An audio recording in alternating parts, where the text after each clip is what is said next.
Cuando estuve preparando, como te habrá pasado a ti preparando lo que tenéis preparado, pero la redundancia, iba a hablar de otro vigués ilustre, ¿no? Pero lo puedo hacer aquí, yo creo que tú lo sabes, ¿no? Y es que en la historia de Chile, historia española con Chile, en el siglo XIX está la figura de Almirante Méndez Núñez, evidentemente, pero está la figura de otro almirante, que era Casimiro Marcó del Pont, hijo de Bonaventura Marcó del Pont, que es el fundador de Vigo realmente en el siglo XVIII, que fue el que nos regaló Cristo la Victoria, por ejemplo, y fue nombrado alcalde perpetuo de Vigo, y que conjunto con el almirante, con el médico aquel famoso, Velázquez Moreno, engañó a los franceses y le capturó el Atlas, como dice Díaz, el cronista de los años 20 de Vigo, a la Mainaí francesa, haciéndoles creer que Vigo estaba en poder de Napoleón. Cuando ya no estaba en poder de Napoleón, los engañaron y cuando estaban en plena fiesta le sacaron los puñales y las espadas y tal y cogieron el barco. El barco está, el pendón del Atlas está en el Museo Naval de Madrid. Yo le pedí al almirante jefe del arsenal del museo, allí en el Paseo del Prado, pusiera el nombre de Vigo, fue una gesta del pueblo de Vigo y la reacción de la Armada, sin que le crítica ninguna, por supuesto, fue retirar la bandera del Atlas, que ya no está allí, ¿no? Y Casimiro fue el último, no virrey, el último delegado de España en Chile. Y es decir, en la historia hispano-chilena de aquel siglo tenemos la figura del almirante y la figura de Marcó del Pont, ¿no? Dicho sea de paso, tenemos con nosotros, que es el objeto de esta reunión aquí en el Museo Marco, tenemos a un estudioso de la historia gallega, y en concreto de todo lo tocante al mar y todo lo tocante a la ría de Vigo, especialmente a Moaña.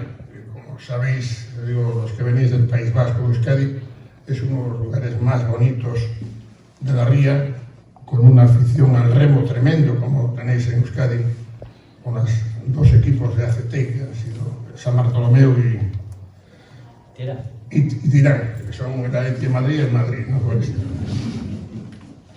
San Bartolomeu tiene banderas de la República, ¿no? Fíjate, son 30 y 31 banderas de España, de cabeza de traineras, ¿no? Bueno, pues Uxío no es catedrático de Historia de Santiago, podría serlo perfectamente y seguramente sabría mucho más historia que algunos que andan por ahí. Era jefe de máquinas de la Marina Mercante, lo cual yo no sabía y me he quedado sorprendido. Moaña, que es un concello de los importantes de la ría, como os decía, ha decidido con un gran acierto nombrarlo cronista oficial de la villa, desde hace un par de años que no estás ahí metido. Y bueno, ya sabes que te hemos molestado pero pagamos mucho, entonces después se va a dar Antonio el cheque, tú expláyate ahí, haz lo que quieras, pero ya la cantidad está fijada y te va a gustar mucho, ¿no? No ganas tanto como los que van a jugar van a ir de pantalón corto, pero ahí totalmente equivocada. Y una de las cosas que le dice a Uxío, no tenemos presupuesto, solamente tenemos voluntad. Y Uxío dice, pero ¿de qué estamos hablando? ¿De dinero? Es un dinero para estos temas puede contar, pero en este caso no es, porque es un hombre que lo vive. Y eso es, porque las familias de Moaña saben lo que pasó con Randy con la batalla, ¿no? Y dicen, ¿dónde está el oro? En Inglaterra llegó la plata, el oro muy poco, pero en Moaña y por ahí se pidió lo que hicieron, ¿no? Y en Melón, que fue donde paró la comitiva que iba para Madrid y dio la vuelta después, ¿no? En Melón habrá más seguro. Bueno, claro, lo que fueron de Rande, en 1500 carros del país, fue todo lo que trajeron de Rande. Y mandaron parar y dar la vuelta porque Sevilla se cabreó, y entonces perdieron su silla a Sevilla y todo. O sea, bueno, don Manuel, el micrófono es tuyo. Vale, muchas gracias. Buenas tardes a todos y a todas. Y en primer lugar, disculparme porque cuando me avisaron estaba pendiente de una operación quirúrgica que se dio justamente el jueves y así vengo con esta facha. Es una operación muy simple, son 2 granos que me vinieron aquí y que vamos, en poco tiempo ya desaparecerá. Entonces ya empiezo, después de homenajear al gran marino vigués don Casto Méndez Núñez a través de su preciosa estatua, obra del insigne escultor catalán Agustín Querol y Subirats, quiero agradecer a la Asociación ACNIE que me haya invitado a charlar sobre su apasionante vida relacionada especialmente con el Océano Pacífico.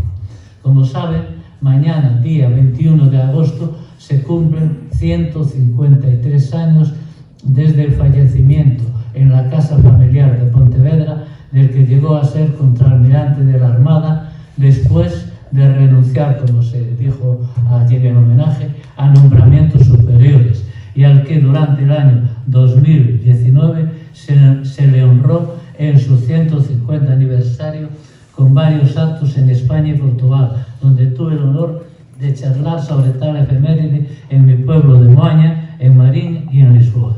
Sobre Méndez Núñez, en principio, quiero resaltar lo que escribió el maestro jubilado residente en Cangas, José Moreira Pumar, en el periódico Faro de Vigo. Muchas ciudades españolas y sobre todo gallegas tienen a honra llevar en su callejero el nombre de tan notable marino, cuyas patrias chicas podrían disputárselos perfectamente como vigués, pontevedrés, moañés y marinés. Por ello voy a referirme someramente a sus antecedentes familiares. Efectivamente, el bisabuelo de Méndez Núñez, José Fernández Guerra, de familia cántabra, aunque había nacido en Santiago de Compostela, donde estudió la carrera de abogado, arribó a Marín en el último tercio del siglo XVIII. En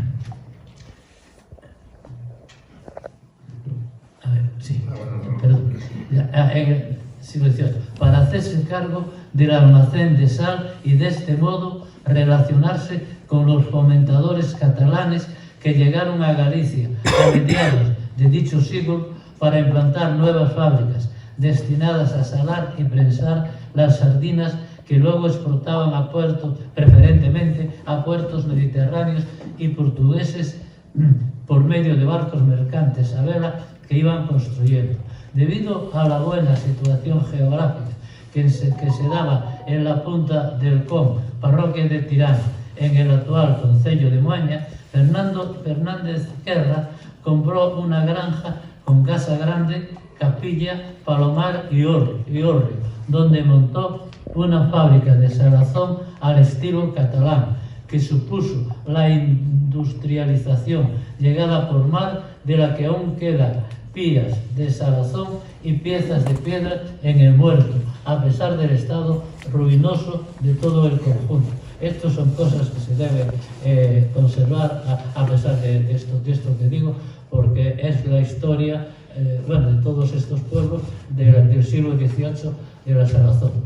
El dueño de la llamada granja del Com llegó a ser un hombre muy pudiente, pues además de dedicarse a la salazón, era administrador de las muchas propiedades que la duquesa de Sotomayor poseía en Galicia, armador de un barco corsario, etc. Por ello, cuando murió en su casa de Marín el año 1805, su única hija, María del Carmen Fernández Anguiano, se convirtió en una rica heredera. Según consta en el libro de casamientos de la Iglesia Antigua de Santa María del Puerto de Marín, en el año 1787, María del Carmen se casa con el militar Francisco Javier Núñez Falcón, hijo de los dueños del Pazo Vigués de los Núñez, que estaba situado en la parroquia de Santiago de Vigo. Con la graduación de teniente coronel del ejército, Núñez tomó parte en la batalla de Alba de Tormes, de la Guerra de la Independencia, donde lo dieron por desaparecido en el año 1809, dejando viuda con 40 años y 5 hijos vivos, 2 mujeres y 3 varones, que estudiaban en academias militares. Por tal motivo, doña María del Carmen tuvo que solicitar durante varios años, hasta que pudo conseguirlo, el certificado de su muerte, con el objeto de cobrar la pensión de viudedad. La hija mayor, Josefa Núñez Fernández, se casó aquí en Vigo durante el año 1812 con otro militar de origen asturiano, residiendo el matrimonio en el citado Pazo Vigués de los Núñez, que había heredado del padre. Con respecto a su otra hija, Tomasa Núñez, bautizada en Marín en el año 1793, contrajo matrimonio en el año 1816 con el hidalgo don José Méndez Ponce de León y Guadarrama, natural de Villafranca del Bierzo. La boda se celebró en la capilla del citado Pazo Vigués. José Méndez era un hidalgo pobre que después de intervenir como cadete en la Guerra de la Independencia se retiró en 1814 de la vida militar para incorporarse a la administración de correos de Lugo como oficial de tercera. El Pazo Vigués fue posteriormente derribado y uno de sus elementos más representativos, la balaustrada, está montada de nuevo en los jardines del Pazo Quiñones de León en Castrelos. Ahí está la balaustrada del Pazo de los Montes.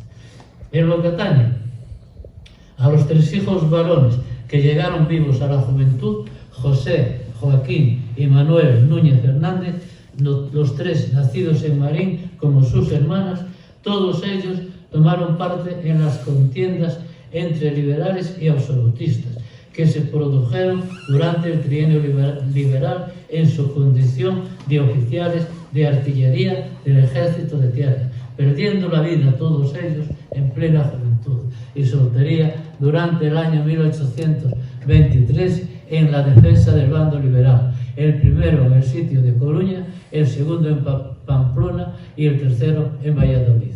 Volviendo a su hermana Tomasa, señalar que debido a la profesión itinerante de su marido, el funcionario de Carreos, como dije, José Méndez, y a otros factores, los 8 hijos del matrimonio nacieron en las siguientes ciudades: 3 de ellos en Vigo, 2 en Marín, 2 en Villafranca del Bierzo y 1 en Pontevedra.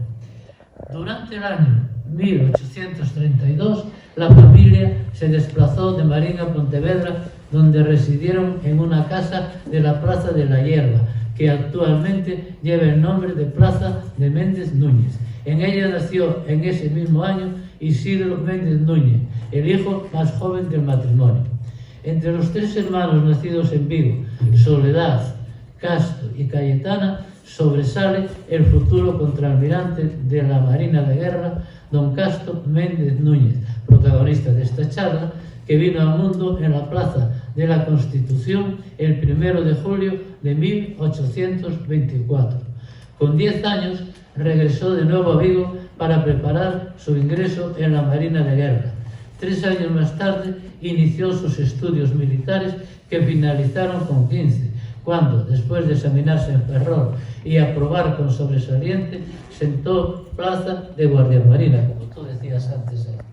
Después de una larga hoja de servicios en varios barcos de la Armada Española, en 1864, con 40 años de edad, fue nombrado comandante del buque de guerra más poderoso de la época, la fragata acorazada Numancia. Al mando de este gran barco, Méndez Núñez, que llevaba como segundo comandante al capitán de fragata Juan Bautista Antequera Bobadilla, salió de Cádiz el 4 de febrero de 1865 con la misión de reforzar la escuadra del Pacífico, llegando a Montevideo el día 4 del mes siguiente. Desde dicha ciudad, el 2 de abril partió rumbo al puerto chileno de Valparaíso, en el Océano Pacífico, donde fondeó el 28 de ese mes, acompañado del barco de transporte Marqués de la Victoria, encargado de aprovisionarlo de carbón en la larga travesía. Durante la singladura, el Numancia se convirtió en el primer barco acorazado de grandes dimensiones que atravesó el estrecho de Magallanes sin registrar ninguna avería ni perder un solo hombre. Esta fragata era el barco de guerra más poderoso de la época. Tenía 96 metros de eslora, desplazaba 7.500 toneladas y disponía de un casco de hierro equipado con una coraza de placas del citado metal de 14 centímetros de espesor. La potencia de su máquina de vapor era de más de 1.000 caballos, con la que podía alcanzar hasta 13 nudos de velocidad máxima.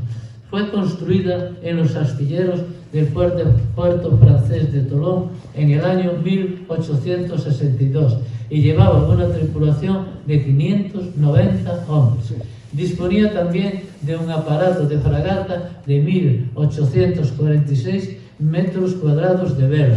Su armamento estaba compuesto por 40 cañones de 200 milímetros y comenzó a emplear el alumbrado eléctrico.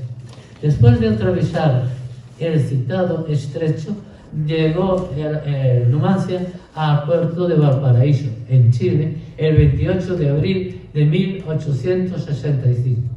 Poco después asumió el mando de la escuadra del Pacífico con el grado de brigadier, equivalente a contraalmirante, tras el suicidio del anterior jefe, el también contraalmirante Pareja.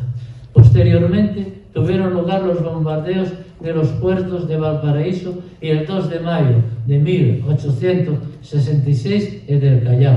En el puerto chileno, donde estaban fondeadas dos pequeñas escuadras, una británica y otra estadounidense, los comandantes en jefe de las mismas hicieron saber al español que si efectuaba el bombardeo de puertos sin defensas, ellos se interpondrían.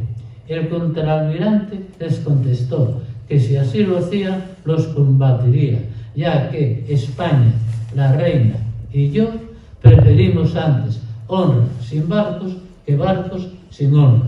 Se destaca en este punto la frase que le dio más fama al ilustre marino, describiendo como agentes de la honra, además de España, a la reina y a él mismo. Con todo, en el tomo tercero del libro, Datos relativos a la campaña del Pacífico, procedente del archivo de otro célebre marino, don Álvaro de Bazán, se cita una carta que Méndez Núñez escribió al ministro de Estado el 24 de marzo del año 1866, encontrándose en la rada de Valparaíso a bordo de la fragata Numancia, que finaliza de la siguiente manera: si, desgraciadamente, no consiguiese una paz honrosa para España, cumpliré religiosamente las órdenes de usted, excelente, en estas aguas, antes que volver a España deshonrada, cumpliendo así lo que su majestad, el gobierno y país desea. Esto es, primero, honra sin marina que marina deshonrada. Se deduce de las dos frases que la primera la pronunció delante de los comandantes de las escuadras inglesa y americana, y la segunda se la escribió al ministro de Estado. En una guerra sin vencedores ni vencidos, donde Méndez Núñez resultó herido, después de enterrar a los muertos y reparar los barcos que actuaron en el combate sin que se hubiera hundido ninguno de ellos, el 10 de mayo de 1866 la escuadra del Pacífico salió a navegar formando dos divisiones. La primera, comandada por Méndez Núñez, desde la fragata Villa de Madrid, tomó rumbo a Río de Janeiro, y la segunda, comandada desde el Numancia por el también contraalmirante Antequera Bobadilla, que había sido su segundo comandante en el Numancia, recibió la orden de regresar a España, atravesando el Océano Pacífico para llegar a Cádiz el 20 de septiembre de 1867, completando de este modo la primera vuelta al mundo de una fragata acorazada. Aquí hay muchos errores de los historiadores, porque ya leí en varios sitios que Méndez Núñez diera la vuelta al mundo completa, y no la dio. Es decir, él dio la mitad de la vuelta al Callao, pero el Callao, por orden de sus superiores, tuvo que regresar a Río de Janeiro y posteriormente a España sin dar la vuelta al mundo. Cuando llegó a Río de Janeiro y Montevideo, Méndez Núñez recibió una carta familiar con la luctuosa noticia de la muerte en Pontevedra de su madre, doña Tomasa Núñez, que contesta el 29 de marzo de 1868. Méndez Núñez, que ya contaste parte de la carta de la madre allí, que es muy emotiva. Cuando llegó a Río de Janeiro y Montevideo, Méndez Núñez salió de Río de Janeiro rumbo a España el 5 de noviembre de 1868. llegando a Cádiz el día 15 de diciembre. Desde Cádiz se trasladó a Madrid, donde el gobierno provisional, formado después del exilio de la reina Isabel II, a consecuencia de la insurrección denominada La Gloriosa, le propuso que aceptase el cargo de vicepresidente de la Junta Provincial del Gobierno de la Armada y el ascenso a teniente general, equivalente a almirante.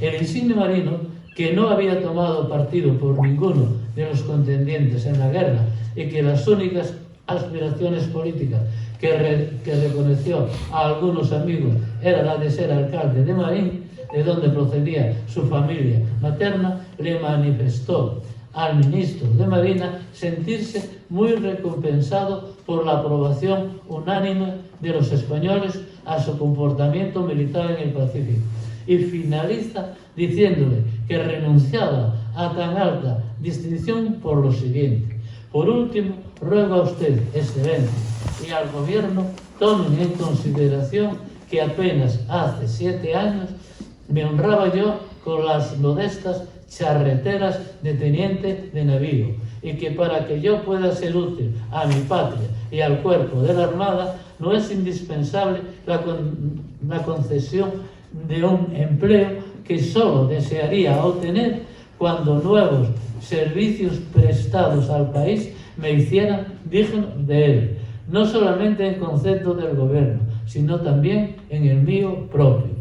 El 29 de enero de 1869, Méndez Núñez llegó a Pontevedra, después de nada menos que estar más de 10 años alejado de esa ciudad. Allí fue muy homenajeado hasta su regreso a Madrid, donde contempla cómo el general Prim busca candidatos para hacerse cargo de la jefatura del Estado, vacío por el exilio de la reina. En esa situación recibe un escrito anónimo junto con un manifiesto en la que se hace una dura crítica del estado de la nación y se pide que dejara de buscar jefes de Estado en el extranjero y nombrara para ese alto cargo a Méndez Núñez. El contraalmirante rechaza la proposición y prohíbe que se utilice su nombre. En la capital de España se le quebrantó la salud, debido quizás a la mala curación de las heridas que recibió en el Callao y al clima tropical que había sufrido en su larga estancia en tierras americanas. Por ello, el 28 de julio de 1869 salió por tierra hacia Lisboa, y en ese puerto portugués se embarcó en la goleta militar de hélice Colón para tomar rumbo a Marín, donde fondeó el 2 de agosto. Su sobrino, llamado también Don Castro, expone en una carta a su amigo San Pedro el viaje y la estancia en Pontevedra de la manera siguiente: el viaje a esa, Pontevedra, por mar fue cuando vino enfermo. De Madrid a Lisboa en ferrocarril, de Lisboa a Marín embarcado, de Marín a Pontevedra en bote y en coche hasta su casa, donde tengo entendido que lo subieron en una silla guardiamarinas.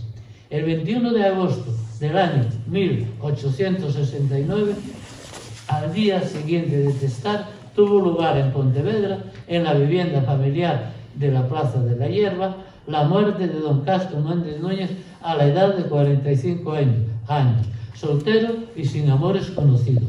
Aunque el parte facultativo achacó su muerte a las heridas que había sufrido en el Callao, a la opinión pública le pareció sospechoso que falleciera de aquella manera.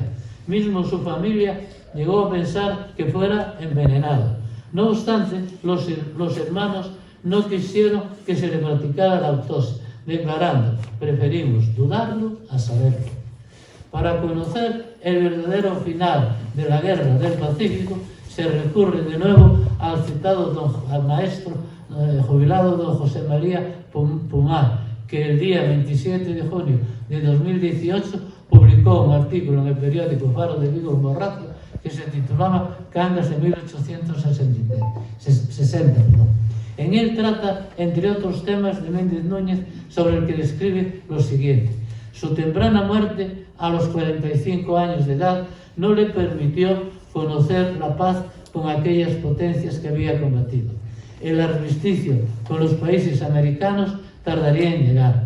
Con Perú se firmó en 1879 y unos días más tarde con Bolivia. Chile lo hizo en 1873 y con Ecuador tuvo lugar en 1885. Para honrar al ilustre marino, el alcalde de Vigo, don Norberto Velázquez, en la fecha de 21 de agosto de 1890, emitió un bando para que los vigueses le rindiesen público y solemne tributo de admiración con motivo de inaugurar el monumento que desde ese año se encuentra en la Alameda de la ciudad olívica al que acabamos de visitar. En la primera parte del libro de Isaac Otero, el autor pone en labios de don Isidro Méndez Núñez, hermano y segundo marqués, la siguiente descripción de la casa de Vigo donde naciera su hermano don Castro.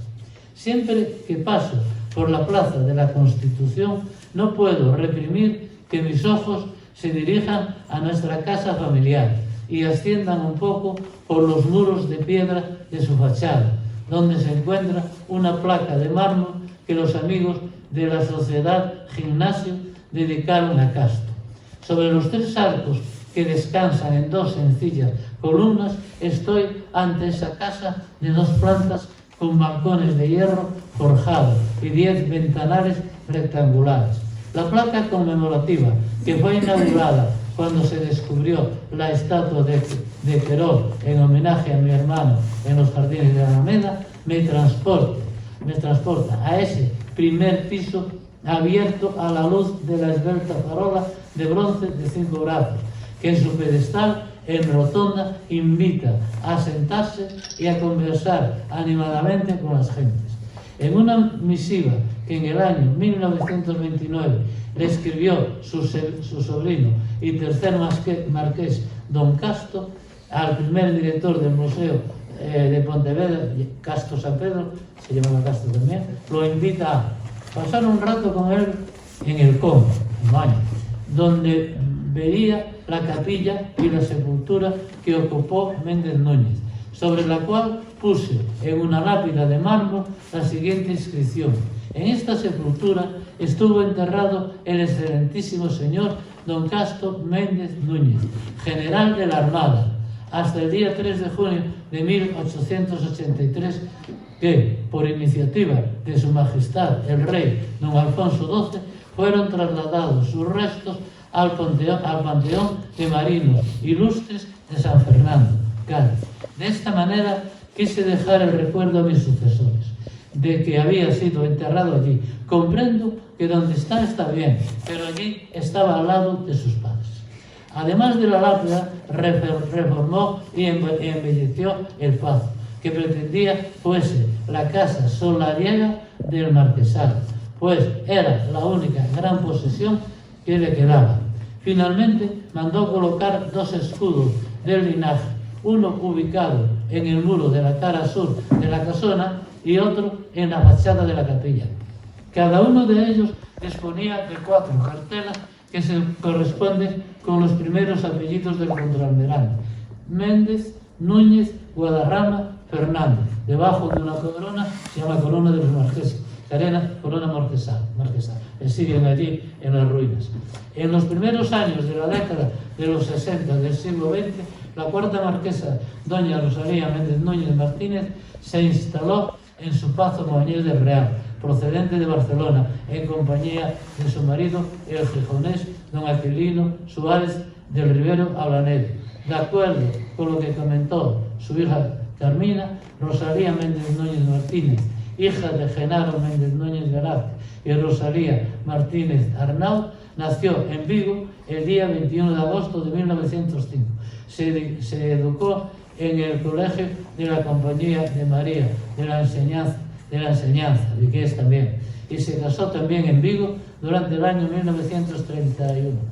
Durante los más de 20 años de residencia en Baña, doña Rosalía se dedicó a vender por solares su extensa granja, por lo que, después de su muerte, ocurrida el 28 de diciembre de 1985, su único hijo varón, don Eduardo Suárez Rivero y Méndez Núñez, heredó únicamente la Casa Grande, Capilla, Palomar, Hórreo y las dependencias adjuntas, con una superficie total de 8.405 metros cuadrados. Después de varios desencuentros con el Ayuntamiento de Moaña, que pretendía comprarlos para servicios municipales sin llegar a ningún acuerdo, fueron vendidas a una inmobiliaria orensana. Tras un dilatado periodo de abandono y del incendio ocurrido en el año 2009, las construcciones históricas citadas se encuentran en un lamentable, vergonzoso estado de conservación, con serio peligro de derrumbe total, porque está prácticamente derrumbado, y un negativo impacto visual, sin que se conozca cuándo su actual dueño, un especulador que vive en el extranjero, piensa restaurarlo.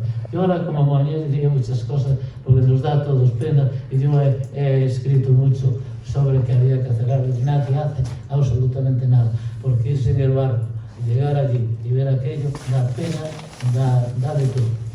Lo dejo caer. Recordar también que la capilla, donde creo que sobre la familia, que continúan las tanizas de la familia de Méndez Núñez, de verdad es que tiene una apariencia interior pésima, en la que entra el agua a menudo, siendo extremadamente difícil circular por ella. De esta manera termino. Muchas gracias por escucharme.